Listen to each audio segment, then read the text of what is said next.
Warga diminta untuk diam di rumah selama pandemi corona untuk mencegah penyebaran virus. Namun berdiam di rumah berhari-hari bahkan berminggu-minggu bisa menimbulkan stres. Bahkan viral tentang keluhan seorang ibu yang harus membantu anaknya belajar di rumah karena mendapat tugas selama sekolah diliburkan. Dalam tangkapan layar percakapan instan yang tersebar di media sosial, seorang ibu mengeluhkan tugas anaknya yang banyak ikut merepotkan orang tua. Meningkatnya kebosanan masyarakat setelah bertahan lama di rumah direspons sejumlah artis maupun musisi ramai-ramai membuat hiburan. Mereka membuat video kolaborasi dengan berbagai musisi yang juga diam di rumah selama corona. Bahkan sejumlah musisi menantang masyarakat bernyanyi dan juga ikut membuat video kolaborasi. Tantangan ini direspon positif warga yang sudah berhari-hari berada di rumah mengikuti imbauan pemerintah. Ya, pemirsa, sejumlah warga sudah berminggu-minggu berada di rumah sejak himbauan pemerintah dan dilanjutkan dengan penerapan PSBB. Lalu bagaimana menjaga kesehatan tubuh dan menekan stres selama pembatasan sosial? Kita akan membahasnya bersama anggota Satgas Waspada Corona PBID, Erlina Burhan, serta psikolog anak Seto Mulyadi atau yang biasa disapa dengan Kak Seto. Selamat sore, Dr. Erlina dan Kak Seto. Ya, selamat sore, Mbak April. Baik, saya ingin ke Dr. Erlina terlebih dahulu. Dokter, bagaimana cara menjaga kesehatan di tengah penerapan PSBB ini, Dok? Ya, menurut saya seharusnya masyarakat mematuhi aturan ini. Pertama karena kalau kita bicara tentang penularan, ini adalah salah satu kebijakan yang bisa menghambat penularan. Nah, sebagaimana kita tahu bahwa penularan itu kan dari droplet, dan droplet itu terjadi penularan karena interaksi antar masyarakat yang terlalu dekat. Jadi kalau pembatasan ini dilaksanakan dengan disiplin, saya kira sebagian cara penularan sudah teratasi. Dan tentu saja kalau sudah dianjurkan bahwa masyarakat sebaiknya di rumah saja, ini dipatuhi dan lakukanlah hal-hal yang positif. Ya, seperti apa itu, Dok?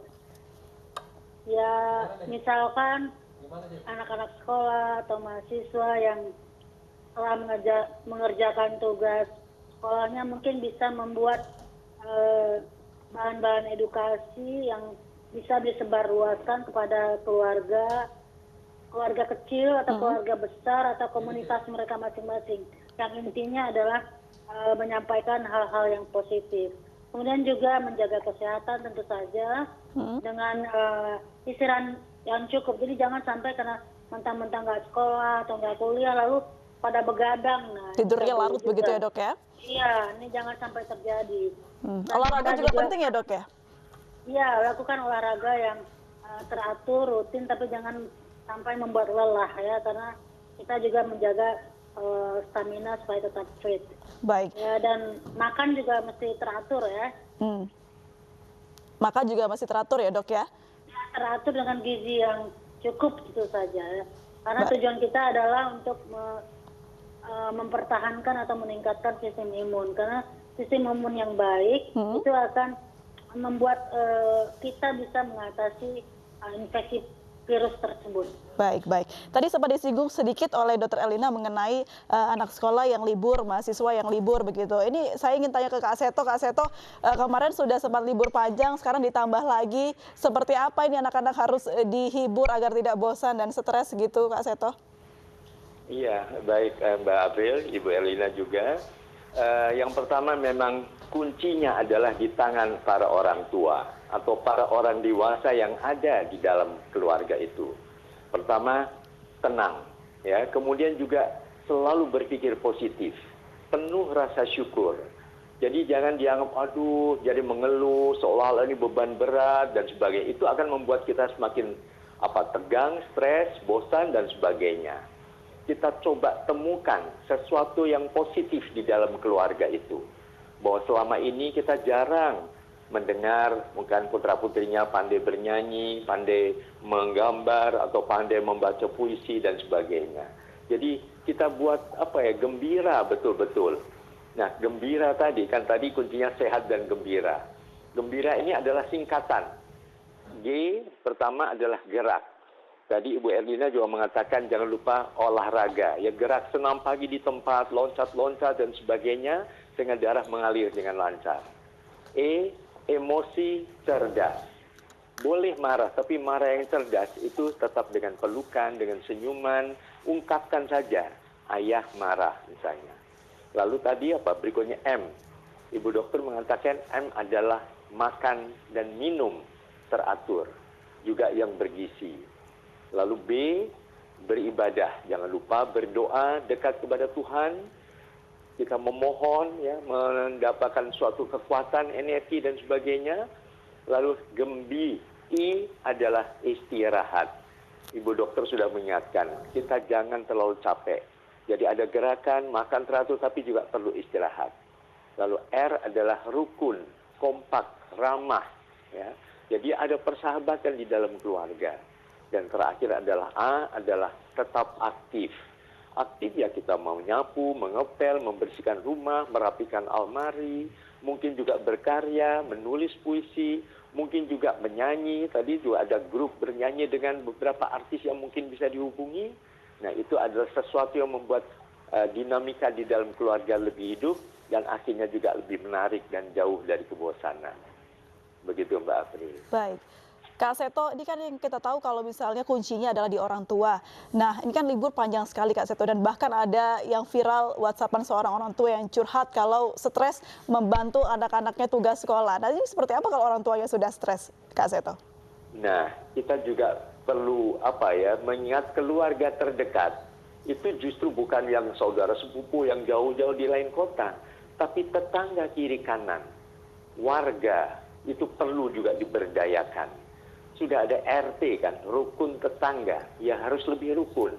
Saling sharing pengalaman, saling memberikan penguatan, memotivasi, bertukar berbagi pengalaman masing-masing dan sebagainya. Jadi akhirnya keluarga berikutnya, walaupun tetap jaga jarak, mungkin juga tetap melalui media sosial, tapi keluarga yang lebih kokoh adalah selain keluarga inti, juga tetangga kiri kanan. Itu diberdayakan, ya suasananya terasa lebih menarik dan menyenangkan.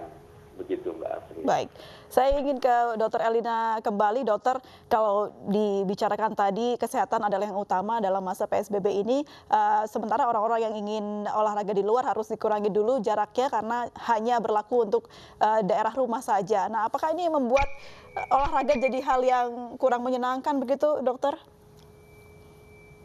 Iya, itu tergantung kepada individu masing-masing. Kalau dibuat senang seperti kata Kak Seto tadi, itu bisa saja. Jadi di lingkungan dekat-dekat rumah tapi gembira dan membuat sesuatu menjadi menyenangkan. Jadi jangan terlalu banyak mengeluh, dan memang saya selalu sampaikan, ayo kita masyarakat harus berperan untuk memutus rantai penularan. Kalau itu ternyata membatasi kegiatan, ya sebentar aja kok, ini kita sama-sama menahan diri, sama-sama kalau kita anggap ini penderitaan, sama-sama menderita, tapi untuk keuntungan dan kenyamanan yang lebih hebat lagi di kedepan harinya. Baik, dokter, poin-poin apa saja yang harus diingat dalam menjaga kesehatan ketika PSBB, dokter? Ya, satu, makan yang teratur dan bergizi. Kedua, jangan begadang, jadi waktu istirahat harus cukup. Ya. Kemudian melaksanakan hidup bersih dan sehat. Bersih dalam hal ini adalah mencuci tangan dan membersihkan barang-barang di sekitar kita dengan desinfektan, karena kita tahu juga penularan ini kan lewat menyentuh benda-benda yang tercemar virus. Dan kemudian satu hal lagi yang saya juga ingin sampaikan, kita tanamkan dalam pikiran kita bahwa jangan menyentuh wajah sebelum kita mencuci tangan. Ya. Dan tentu saja adalah juga kalau punya vitamin boleh itu dikonsumsi, ya. Dan jangan merokok, jangan lupa jangan merokok. Ya. Jangan merokok ya dokter ya. Iya. Dokter, untuk masyarakat yang sudah berada di rumah namun ada gejala sakit begitu dok, tapi mereka tidak bisa keluar, apa yang harus dilakukan dok? Iya, kalau memang merasa sakit, terutama kalau sakitnya dalam hal ini adalah infeksi saluran napas, sebaiknya memang benar-benar istirahat di rumah, memakai masker, dan menjaga jarak dengan anggota keluarga yang lain, sehingga kemungkinan droplet tadi mencapai anggota keluarga itu tidak terjadi. Dan bila mungkin ya, kamar tidur mungkin dipisah dengan yang lain. Selama Tapi kalau tidur memang dipisah ya? Ya, tapi bila itu tidak mungkin ya pakai masker, itu udah salah satu cara untuk membuat penularan ini tidak terjadi. Kemudian juga menjaga jarak dan membersihkan benda-benda di sekitarnya. Minum vitamin dan mengecek suhu, ya. Mencek suhu mungkin 2 kali dalam sehari, dan kalau bisa mempunyai kontak dengan vaskes terdekat, fasilitas kesehatan terdekat, apakah itu puskesmas atau klinik, supaya bisa selalu berkonsultasi. Beberapa kota kan punya hotline, jadi manfaatkan ini informasi ini lewat hotline, atau ingin bertanya silakan. Jadi jangan bikin stres, jangan stres sendirian. Kalau ada merasa sesuatu yang ingin ditanyakan, pakailah fasilitas hotline ini. Baik.